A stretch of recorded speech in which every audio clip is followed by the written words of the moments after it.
worst part.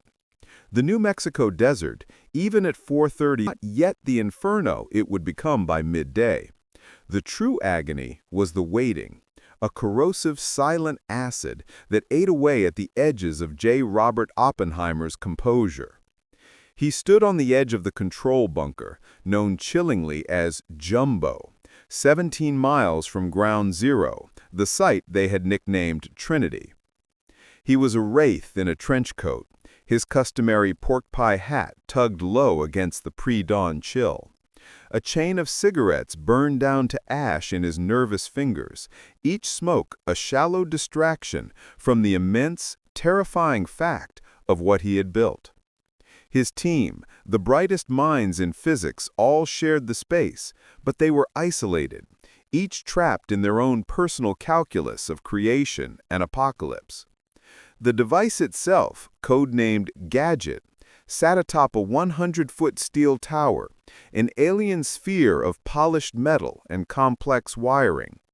It was a marvel of human ingenuity, the culmination of 3 years of frantic, all-consuming work under the strictest secrecy, the colossal billion-dollar gambit known only as the Manhattan Project. Oppenheimer, the project's scientific director, was the ultimate architect of this dawn. He was the man who had conjured a secret city in the mountains of Los Alamos, New Mexico, gathering disparate geniuses and forging them into a weapon-making engine. He was the poet-physicist, a Sanskrit scholar, and a chain-smoking intellectual whose piercing blue eyes now held the weight of the entire world's future. But what most people, the journalists, the politicians, the public who would soon cheer or curse his name, never understood was the personal crucible that had forged the bomb. The amazing factual information wasn't just in the... This control was applied with ruthless precision. Oppenheimer's phone was tapped, his movements tracked, his conversations with his wife, Kitty, scrutinized. Every personal relationship was weaponized. In 1943, when a Soviet agent, George Eltonton, attempted to use an intermediary to solicit atomic secrets from Oppenheimer, the physicist did the patriotic thing. He reported it. But he lied about the details. In a move that would haunt him for the rest of his life, Oppenheimer constructed a bizarre, convoluted tale to General Groves about the solicitation, implying that 3 different people had been involved, not just one. When pressed, he recanted the lie, admitting it was a desperate fabrication designed to protect his friend.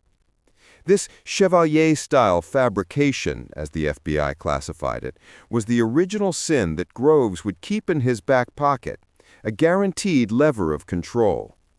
The lie served to prove not his treachery, but his profound, catastrophic naivete, the fatal flaw in the character of the man tasked with saving the free world. He was a scientist, not a spy, and his attempt at playing the intelligence game was a spectacular failure. Now, 7 years later, the final result of that bargain, genius for the price of absolute surveillance, was about to erupt into existence. "Final check, T-minus 5 minutes," came the calm, disembodied voice of Sam Allison over the loudspeaker. Oppenheimer finally dropped his cigarette, grinding it into the desert floor with the toe of his boot. He felt a terrifying sense of philosophical vertigo. He and his team had solved a cosmic riddle, but they hadn't yet been able to fully calculate the political, moral, or psychological fallout. They knew the science was sound, the implosion device was ingenious, but the yield, the sheer magnitude of the destructive power? Estimates varied wildly, from a mild dud to an explosion that could conceivably ignite the entire atmosphere and end the world. Even the most optimistic estimates were staggering. The test was meant to guarantee the end of the war, a weapon so decisive it would force the surrender of Imperial Japan and save hundreds of thousands of lives that would be lost in a planned land invasion. But Oppenheimer wasn't thinking of Japan. He was thinking of the Greek tragedy of Prometheus, who stole fire from the gods. He was thinking of the Vedas, the ancient Hindu scriptures he loved so much. He glanced over at General Groves, who stood beside him, a stout pillar of military assurance. The general looked at his stopwatch, his expression unreadable. T-minus 60 seconds. The tension in the bunker became a palpable thing, thick and suffocating. Emilio Segre, one